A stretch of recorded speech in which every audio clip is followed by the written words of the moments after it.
¿Qué tal? ¿Cómo están amigos y amigas de esta comunidad de nuestro canal de entrevista Jesús Escobar Tobar, canal de entrevistas?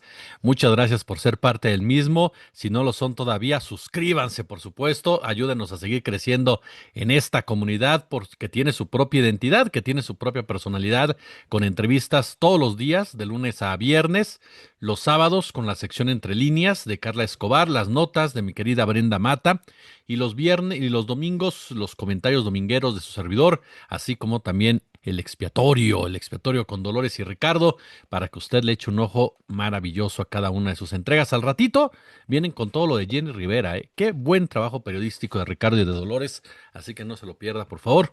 Y bueno, en el otro canal, usted sabe que ya tenemos más tiempo todavía, con comentarios todos los días, análisis, ¿no?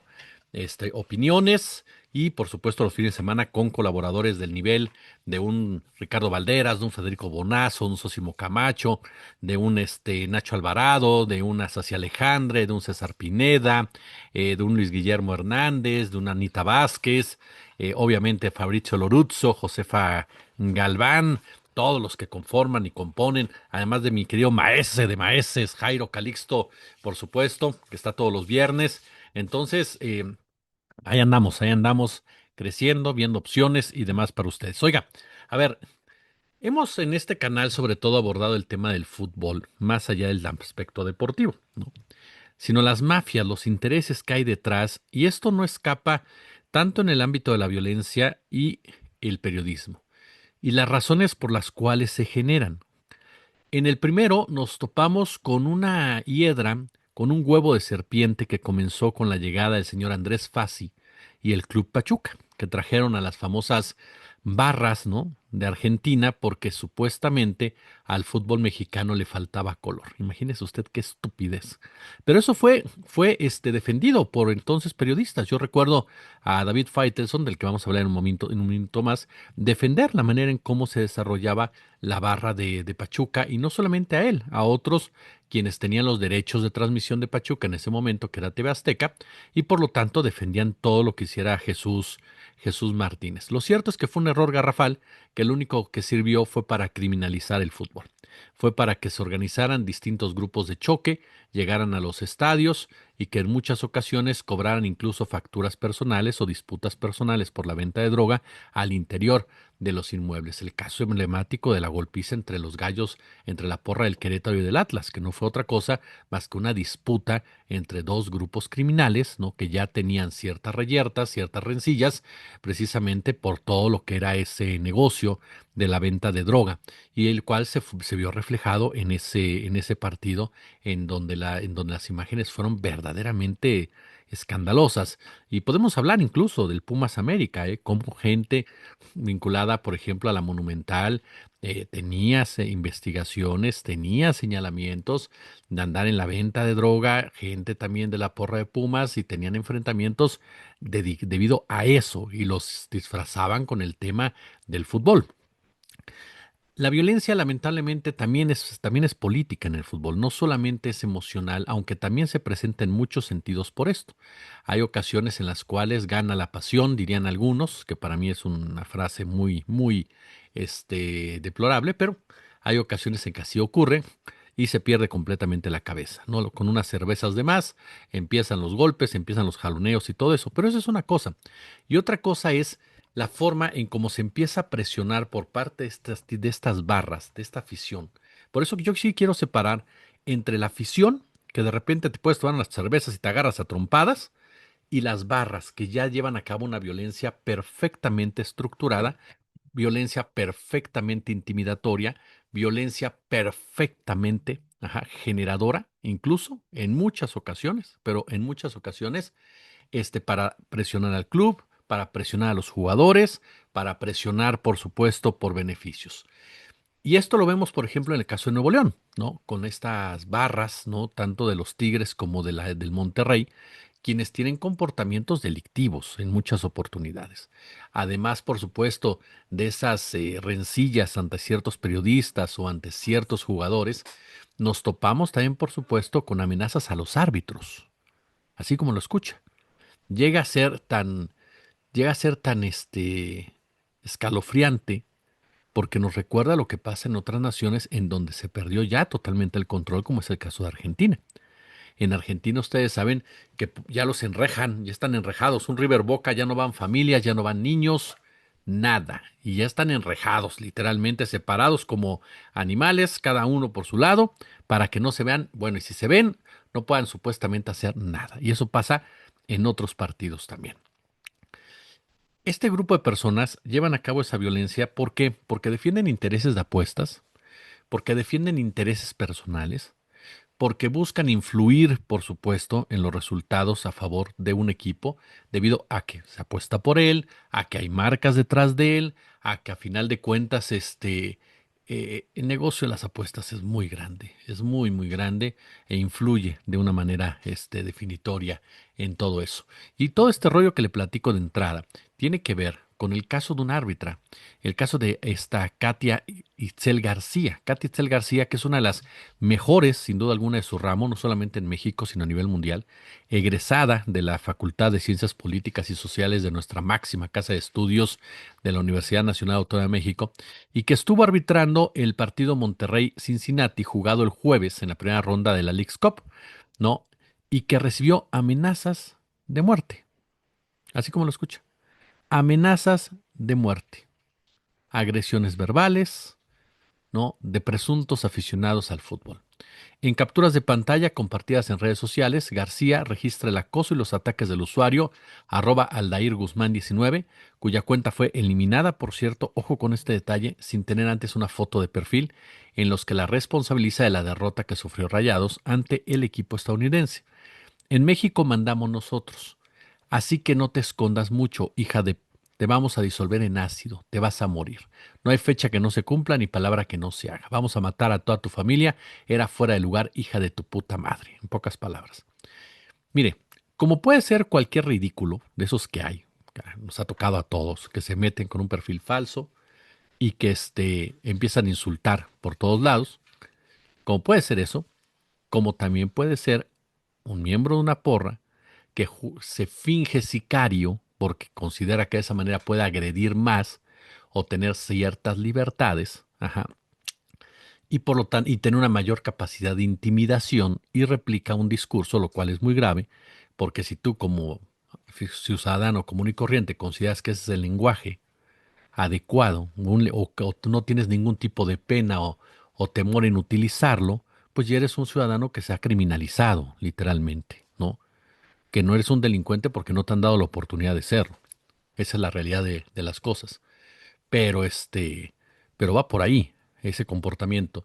Y eso en lo menos grave, pero lo más grave es que hablemos de efectivamente de gente que perdió un dinero en las apuestas y por lo tanto amenaza al árbitra, de gente del crimen organizado que efectivamente esté llevando a cabo este tipo de actos intimidatorios como tal para sacar adelante su propio negocio, o que simplemente se ha aficionado, alguien del crimen organizado se ha aficionado a este club de fútbol y se haya molestado por la marcación. En cualquiera, estamos ante un hecho reprobable que tiene su origen, como le digo, en ese traslado de las barras, en esa normalización de la violencia, en esa presencia de la criminalidad en nuestras vidas, en esa legitimación que se le ha dado a una narrativa totalmente agresiva, totalmente fuera de lugar, que porque hay un balón en medio podemos entenderla hasta cierto punto. Este tipo de comportamientos, con casas de apuestas, con venta de droga en los estadios y muchas otras cosas, nos hablan con golpeadores, nos hablan de muchos males que hay en el fútbol mexicano y que no se quieren tratar porque es la gallina de los huevos de oro de muchísima gente, de empresarios, de medios, de periodistas, de promotores, de agentes, obviamente también de futbolistas, ¿no? Y ahí también brincamos al otro negocio, rápidamente en este tema, y en donde se involucra el señor David Faitelson. David Faitelson, como lo repito, yo me acuerdo muy bien cómo destacaba, ¿no? La pasión, siempre hablando de la pasión, o sea, una enorme responsabilidad. Y están los videos, y se lo digo porque yo era fan de En Caliente y de todos los programas de Televisión Azteca y Mevisión. Y me acuerdo muy bien de esas discusiones. en donde desde esa época yo decía, pero estás mal, y estás mal porque no te das cuenta la gravedad del problema en Argentina, no te das cuenta de la gravedad del problema en Brasil, no te das cuenta de la gravedad del problema en Uruguay, o sea, no te das cuenta. ¿Por qué quieres eso acá con el pretexto de la pasión, no? Pero bueno, David Faitelson es un hombre es el ave de las tempestades, dirían algunos. Es un hombre que ha creado un personaje, ¿no? Al igual que Álvaro Morales, por ejemplo, han creado personajes para generar polémica, alejados del trabajo verdaderamente periodístico.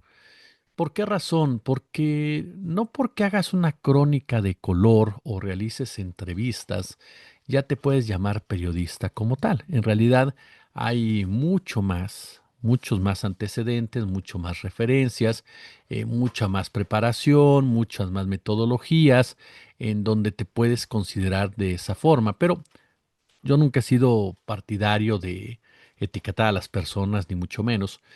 Supongamos, ¿no? Es un personaje, David, que ha generado la polémica, que se ha diseñado para generar la polémica, que goza con eso, que cambia constantemente de punto de vista, que cambia de criterio, que cambia de visión de las cosas, sabiendo perfectamente que los haters, como les dicen los odiadores, va a haber una reacción prácticamente de inmediato, pero también es un hombre que ha estado muy cerca de personajes muy corruptos, como el caso de Viri Álvarez. Ajá. Billy Álvarez, que durante años fue el dueño de Cruz Azul y que jamás fue criticado en la televisora de la Jusco, mientras tuvieron los derechos precisamente del equipo. Y en esa época estaba David Faitelson en Televisión Azteca, junto con otros comentaristas, quienes de una u otra forma nunca se animaron a investigar lo que pasaba en el Cruz Azul, desde la venta de finales, el negocio con los jugadores, la participación de Carlos Hurtado. Incluso recordamos que hubo comentaristas a los que se les vetó. ¿Por qué? Porque cuestionaban a Cruz Azul en plena transmisión, si no mal recuerdo el caso de Cristian Martinoli. Entonces, siempre de parte de este grupo periodístico, en donde estaba David Faitelson y también otros periodistas de Televisa, aficionados al Cruz Azul, se protegieron las prácticas de Billy Álvarez, un delincuente de cuello blanco, confeso, y que actualmente está en prisión. Y Cruz Azul es una entidad que está siempre en disputa entre los intereses cooperativistas, la familia Cuevas, inversionistas. Cruz Azul siempre es un cóctel de intereses brutales en donde lo que menos importa muchas veces es el trabajador, incluyendo al futbolista, y por supuesto el deporte. Lo que importa es hacer negocio. Y en ese marco el periodismo cumple un papel. Porque así como hay periodistas que defendieron siempre a Billy Álvarez y hubo otros que lo criticaban por esos mismos intereses al interior de la cooperativa e incluso al interior de la familia Álvarez Cuevas, este, eh, ahora también hay otros que buscan tumbar a la actual administración, ¿no? Encabezada por este señor Víctor Velázquez y en el ámbito deportivo por este señor Iván Alonso, ¿no? En beneficio del otro grupo. Y eso es lo que está pasando con este famoso contrato del jugador Giacomakis, ¿no?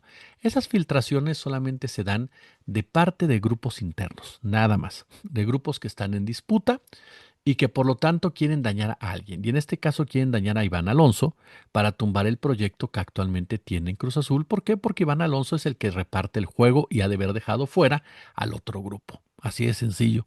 No porque Iván Alonso sea un ser totalmente honesto, porque hay señalamientos de que no lo es, pero él tiene ahorita la repartición de las cartas y dejó fuera a otro grupo que sabe muy bien el tamaño de pastel que es Cruz Azul y por lo tanto quiere recuperar también un peso específico.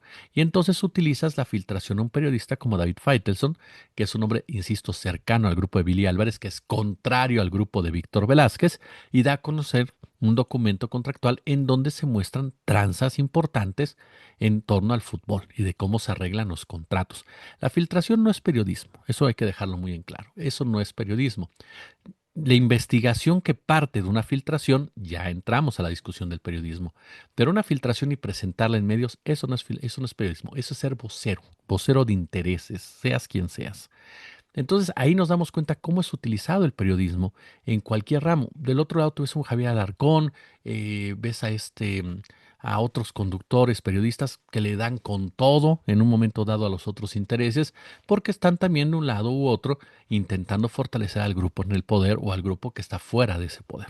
Lamentablemente, muchos de los periodistas deportivos de cierto nivel ya juegan ese papel que se replica también en el periodismo normal, en donde las dependencias, en donde las agencias de inteligencia, en donde los políticos filtran información para que el periodista la publique y les lave la cara o golpee al de enfrente. Yo siempre lo he dicho, la filtración no es mala, no, no es mala, pero tienes que hacer un trabajo periodístico para que realmente no respondas a los intereses de aquellos que te la están filtrando, que te la están otorgando.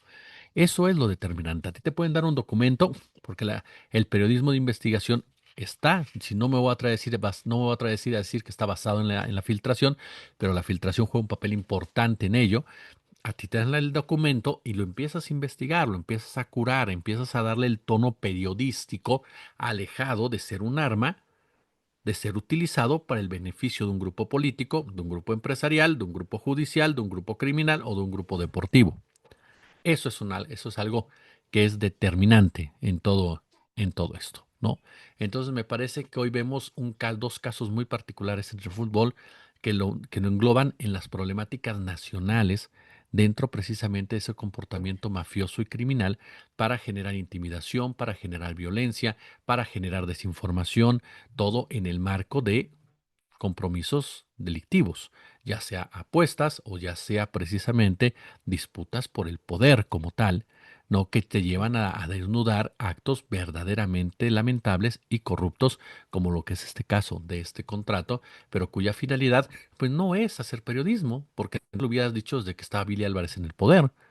No, es simplemente entrar en una disputa con el otro grupo que está en el poder y servir a esos intereses. Mientras que en el primer tema, pues nos damos cuenta cómo la violencia sirve para intentar intimidar a un árbitra con el afán de que la próxima vez que le marca a Monterrey sea completamente parcial y las personas que apuestan a favor de Monterrey ganen precisamente su dinero, o bien solo hablamos de gente, solo entre comillas, porque también es muy grave, de gente que copia una identidad, una personalidad mafiosa y se siente impune para agredir y amenazar y alterar la vida de alguien que simplemente está haciendo su trabajo. Como sea, siempre lo hemos dicho, el fútbol no está en una burbuja, el fútbol es reflejo de los problemas nacionales. Pulgares arriba, si les gustó el video, déjenme su comentario, su punto de vista, y ya lo sabe, como siempre un gusto, como siempre un placer. Y al ratito, el expiatorio sobre el tema Jenny Rivera, accidente, asesinato, ¿qué pasa con la Barbie en esa historia?